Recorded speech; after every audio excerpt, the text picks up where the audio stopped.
Not me, not Bill, nobody more qualified than Hillary Clinton to serve as President of the United States of America.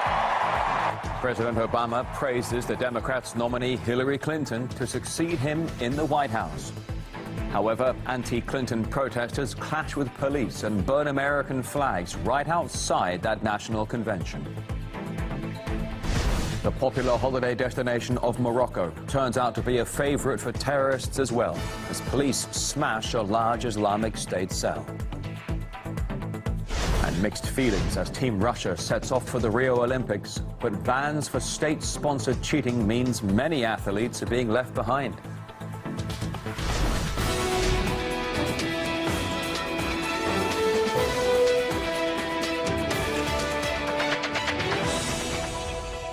Right now, turning midday in Moscow. Thanks for joining us. It's RT International.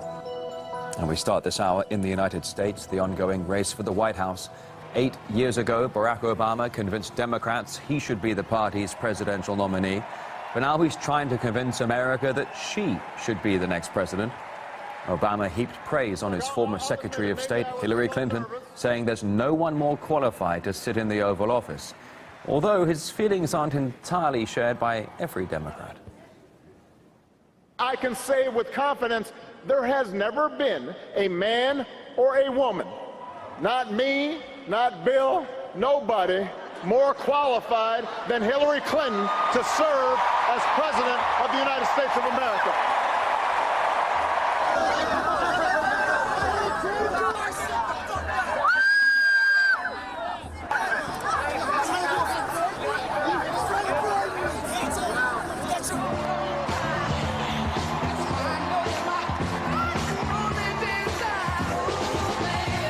So as you saw moments ago, protesters burned the U.S. flag outside the Democratic convention, showing their disappointment over Clinton's nomination.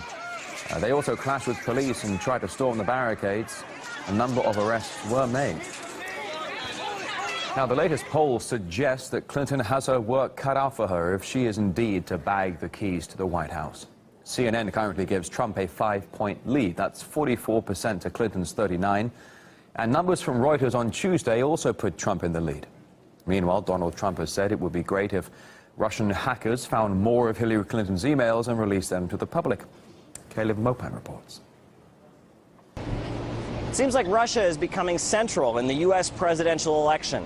Candidates have discovered that if they want to get into the headlines, it's best to mention things like Russia and Putin. We've seen presidential candidate Donald Trump frequently invoke the Russian government and Putin as he's campaigned for the White House. Let's take a listen to what he said over the course of his campaign.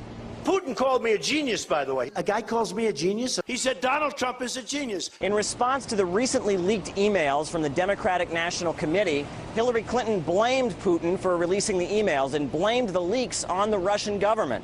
Now, Donald Trump was quick to reply saying, have you heard the latest joke around? It turns out they're blaming the Russian government for the leak of the emails. Presidential candidate Donald Trump has actually called on Russian hackers to release 30,000 emails, to release the 30,000 emails that Hillary Clinton used from an unprotected server. If Russia or China or any other country has those emails, I mean, to be honest with you, I'd love to see them. I will tell you this, Russia, if you're listening, I hope you're able to find the 30,000 emails that are missing. I think you will probably be rewarded mightily by our press. The Clinton campaign was quick to condemn Trump for doing this, saying that he was calling for foreign governments to discredit the United States and to leak national security secrets. Now, interestingly, Trump's opponents continue to allege that he has ties to the Russian government as a means of discrediting him. However, what has been ignored in the mainstream press in the United States is that if these 30,000 emails are leaked to the public, it could potentially just destroy the Clinton campaign. The contents of these emails could be very scandalous and could have disastrous results for Hillary Clinton as she tries to win the White House in November. And media critic Lionel believes the focus of the U.S. press on Trump's relationship with Vladimir Putin is nothing more than political theater. He said, you know, I want to negotiate with China and I want to negotiate or speak to Russia. People say, how can you do that? How can you possibly? American media in particular have no interest in any of the facts, in any of the background, the history, nothing is when they hear Russia, it's a dog whistle. It's a reaction. It gets them to pay attention. And it's normally negative. That's the beginning and the end of the analysis. All they know is it's a Manichaean existence. Good guy or bad guy?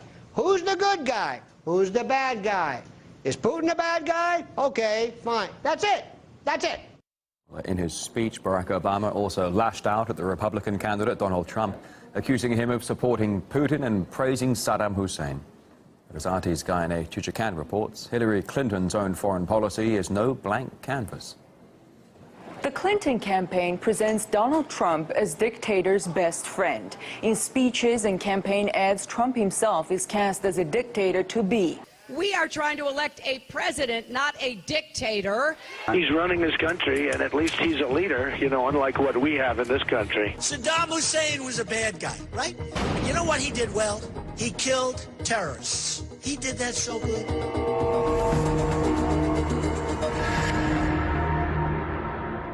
So Donald Trump stands accused of admiring dictators, while few mention Hillary Clinton had closely dealt with leaders widely seen as dictators and was even friends with some. Not long before Egypt's Hosni Mubarak was ousted, Mrs. Clinton said, quote, "I really consider President and Mrs. Mubarak to be friends of my family." This is from 2009. Then, of course, the tide turned. People revolted against what they saw as an oppressive regime that consistently violated human rights, and Hosni Mubarak, who had enjoyed U.S. support for many years, fell. When Hillary Clinton was Secretary of State, she seemed very pragmatic about relations with Saudi Arabia. It looked like a real partnership. The State Department under Mrs. Clinton approved the sale of billions of dollars worth of advanced U.S. weapons to the Gulf nation. Her Assistant Secretary said the sales were, quote-unquote, a top priority for Hillary Clinton. Saudi Arabia's dismal human rights record and the fact that it is an authoritarian state apparently did not affect this partnership. By the way, Saudi Arabia has kindly donated up to $25 million to the Clinton Foundation for charity purposes. Hillary Clinton's husband, Bill, has forged his own ties with leaders widely perceived as dictators. Paul Kagame of Rwanda cracked down on his opposition, armed and commanded a rebellion in neighboring Congo to gain control of the mineral-rich part of that country. Mr. Clinton praised and even awarded him. A special word of appreciation for the leadership of President Kagame.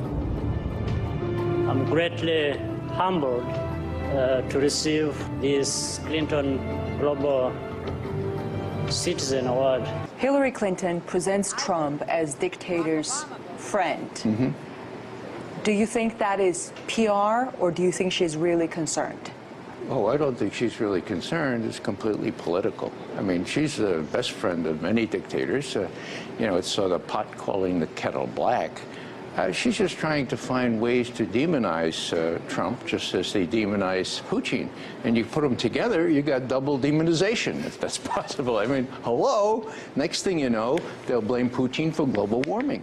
Mrs. Clinton now calls on voters to imagine what a friend to dictators Trump would be as president, but her record shows she herself has been friends with a few.